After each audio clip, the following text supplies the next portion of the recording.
এবারের লেকচারগুলোতে আমি ধারাবাহিকভাবে আলোচনা করব কিভাবে প্লে স্টোরে অ্যাকাউন্ট যদি আল্লাহ না করুক নষ্ট হয়ে যায়, টার্মিনেশন হয়ে যায়, যদি বিপদ এসে যায় তাহলে কিভাবে আমরা নতুন করে কামব্যাক দিব, কি বিষয় নজর রাখবো গল্পের ছলে সেটা আপনাদেরকে আমি জানিয়ে দিব। আপনাদেরকে আগে একটু বলে রাখা ভালো যে প্লে স্টোর অ্যাকাউন্ট যদি টার্মিনেশন হয়ে যায় কোনো বড় ভায়োলেশনের কারণে, তাহলে সেটা আসলে ফিরিয়ে আনা যেমন কষ্টকর, তেমনি আপনি নতুন করে ডেভেলপার অ্যাকাউন্ট খোলেন, এই ব্যাপারে কিভাবে খুলবেন সে ব্যাপারে কোনো অফিসিয়াল গাইডলাইন পাওয়া যায় না। আমি আবারও রিপিট করছি, কোনো অফিসিয়াল গাইডলাইন নেই। কারণ গুগল কোনো অনুমতিই দেয় না যে আপনি নতুন করে আবার অ্যাকাউন্ট খোলেন। কারণ গুগলের পলিসি অনুসারে একজন ডেভেলপার মাত্র একটা অ্যাকাউন্ট খুলতে পারবে।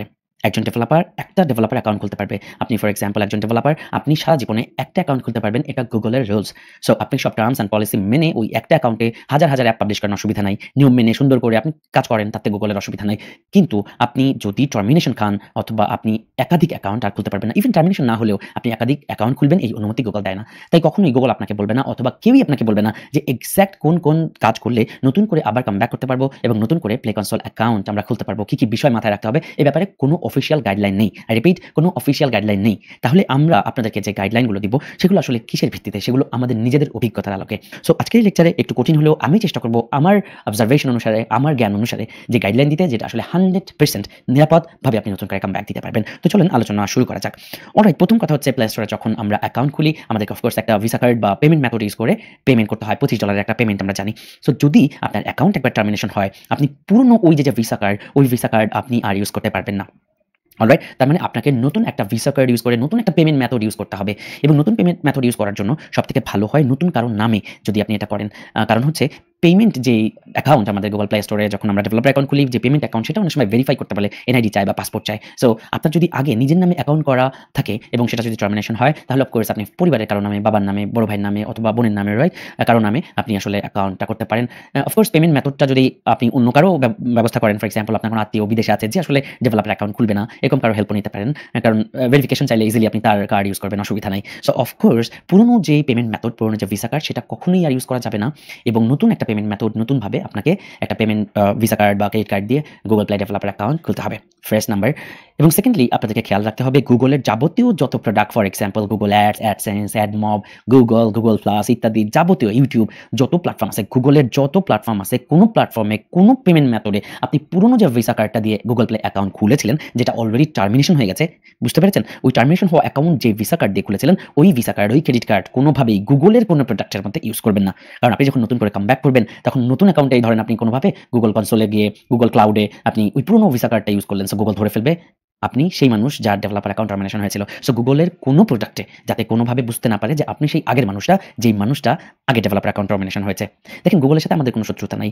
তারপরেও গুগল এটা পলিসি যে একজন ডেভেলপার একটা অ্যাকাউন্ট খুলতে পারবে, সিম্পল। এই পলিসিতে আমরা ধরা খাই যেতেছি। আমি যদি অ্যাকাউন্ট একবার টার্মিনেশন হয়, আমাকে এটা মার্ক করে রাখে গুগলের যত বট, এআই, ইভেন আমাদের অ্যান্ড্রয়েড ফোনে গুগল, সবকিছু নিয়ন্ত্রিত গুগল আলটিমেটলি। সো গুগলের কাছে এত ভয়ঙ্কর ডেটা থাকে যেটা আপনার আমার কল্পনার বাইরে। গুগল আজ হোক কাল হোক, আপনি যদি কোনোটা মিস্টেক করেন, আজ হোক কাল হোক আপনার অ্যাকাউন্টটা টার্মিনেশন হওয়ার সম্ভাবনা থাকবে। সো যদি 100% সিকিউরলি কাম ব্যাক করতে চান, তাহলে অফকোর্স পুরনো ভিসা কার্ড বাদ দিতে হবে, নতুন ভিসা কার্ড দিয়ে আপনি কনসোল অ্যাকাউন্ট খুলবেন, নতুন এনআইডি অথবা নতুন সবকিছু দিয়ে আসলে ভেরিফিকেশন প্রসেস যা আসবে, নতুন কিছু ব্যবহার করবেন এবং অফকোর্স গুগলের কোনো প্রোডাক্টে আগের ভিসা কার্ড, ক্রেডিট কার্ড যেটা দিয়ে অ্যাকাউন্ট খুলেছিলেন এবং টার্মিনেটেড হয়েছে, সেই অ্যাকাউন্টটা কোথাও ব্যবহার করা যাবে না। চাইলে আপনি ফেসবুকে ব্যবহার করতে পারেন, অফকোর্স ধরেন ফেসবুকে বুস্ট করতেছেন অথবা অন্য নেম চিপে ডোমেইন কিনতেছেন, ব্যবহার করতে পারেন। আমি বলবো বাদ দিতে, বিকজ বাদ দিলে দেখবেন ওটা মনেই থাকতেছে না, ভালো হবে এটা। ওকে, সো আপনি গুগল বাদে, গুগলের প্রোডাক্ট বাদে অন্য যে কোনো জায়গায় ইউজ করেন, তাতে কোনো অসুবিধা নাই। এটা হচ্ছে একদম নাম্বার 1, একদম প্রথম ব্যাপার। দ্বিতীয় যে ব্যাপারটা, আমাদের অফকোর্স এবার ডিভাইস আসতে হবে। গুগল সবসময় কি করতে হবে? গুগলে নতুন করে কামব্যাক দেওয়ার মানেই হচ্ছে গুগলের নতুন মানুষ হিসেবে আবির্ভূত হওয়া, যাতে কোনোভাবে গুগল টের না পায় আপনি সেই আগের মানুষটা। সিম্পল। গুগল আপনার সাথে পার্সোনাল কোনো শত্রুতা নাই। আর এটা কোনো অফিস না যে আমরা গুগলের এমপ্লয়, প্রতিদিন সকালবেলা অফিসে যেতে হবে, বস দেখে তোমার চিনে ফেলবে যে এই তুমি তো ওই এমপ্লয় না। ব্যাপারটা এমন না। সো খুব সহজ কিছু খরচাপাতির বিষয়, বাট আমরা যদি এই স্টেপগুলো নেই, 100% নিরাপদে আমরা সুন্দরভাবে কামব্যাক করতে পারবো এবং কোনো ধরনের অসুবিধা হবে না। সো অফকোর্স একটা নতুন সিম লাগবে। আগে যে মোবাইল নাম্বারটা আপনি ইউজ করেছিলেন এবং আমরা গুগলে জিমেইল অ্যাকাউন্ট খুলতে নিশ্চয়ই ফোন নাম্বার দেওয়া লাগে, তাই তো? সো আগে যে ফোন নাম্বারটা দিয়ে আপনি অ্যাকাউন্ট খুলেছিলেন, যেই জিমেইলটা আপনি গুগল প্লে ডেভেলপার অ্যাকাউন্ট খুলেছিলেন এবং যেটা টার্মিনেটেড হয়েছে, ওই মোবাইল নাম্বারটা ধরেন বাজেয়াপ্ত তালিকায় দিয়ে দিতে হবে। বাজেয়াপ্ত বুঝেন? মানে গুগলের কোনো প্রোডাক্টে ভুলেও আপনি আর কখনোই ওই মোবাইল নাম্বারটা ইউজ করবেন না। গুগলের কোনো প্রোডাক্টে, ফর এক্সাম্পল জিমেইল অ্যাকাউন্ট খুলতেছেন, for example Google drive account খুলতেছেন, for example Google cloud account খুলতেছেন, তখন ধরেন নতুন করে আপনি প্লে স্টোরে আসবেন বা নতুন করে একটা জিমেইল খুললেন। ওই জিমেইলে পুরনো মোবাইল নাম্বারটা যদি দিয়ে দেন, ইটস আ হ্যাসেল। গুগল বুঝে ফেলবে, আপনি সেই মানুষ, বুঝে ফেলার একটা স্ট্রং পসিবিলিটি থেকে যায়।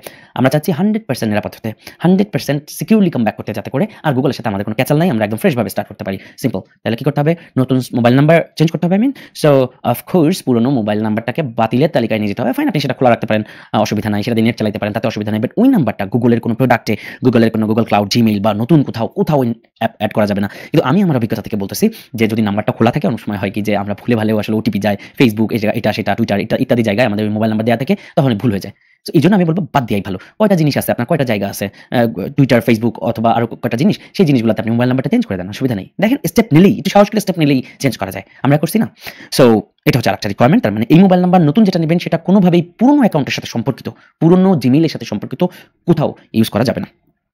অবশ্যই নতুন একটা কম্পিউটার নিতে হবে। অনেকে মনে করেন যে এটা তো খরচাপাতির বিষয়, আমি উইন্ডোজ দিয়ে আবার নতুন করে শুরু করি। কিন্তু আমাদের প্রত্যেকের পিসির একটা ম্যাক অ্যাড্রেস থাকে, একটা এমন অ্যাড্রেস থাকে যেটা আসলে চেঞ্জেবল না, এবং আপনি যখনই গুগল বা গুগলের কোনো প্রোডাক্ট ইউজ করেন, এখানে স্ট্রং পসিবিলিটি থাকে যে সেটা গুগলের কাছে সংরক্ষিত থাকবে। ওকে, সো অনেকেই আসলে দেখা যায় যে উইন্ডোজ দিয়ে অথবা লিনাক্স সিস্টেম অথবা পিসি উইন্ডোজ সবকিছু চেঞ্জ করে নতুন করে ফিরে এসেছে এমন দেখা যায়। কিন্তু আমি বলবো যদি 100% নিরাপদ থাকতে চান, যদি মনে হয় যে না আমি একেবারে শিওর এবার এমন কাম ব্যাক দিব যেখানে আর কোনোভাবেই আর কোনো ন্যূনতম কোনো ভয় থাকবে না, তাহলে অবশ্যই নতুন একটা কম্পিউটার নিতে হবে। পুরনো কম্পিউটারটা বেচে দেন কারো কাছে, অসুবিধা নাই। নতুন একটা কম্পিউটার নেন, প্রয়োজনে ডেটা যা আছে সবকিছু একটু কপি পেস্ট করে রাখেন। ইটস হ্যাসেল, অফ কোর্স, এটা খরচের বিষয়, বাট এতটুকু করাই যায় একটা ক্যারিয়ারের এত বড় একটা অ্যাচিভমেন্টের জন্য। আগেই বললাম যে গুগল এই ব্যাপারে আপনাকে কোনো গাইডলাইন দিবে না, কারণ অফিসিয়াল কোনো ডকুমেন্টেশন নাই।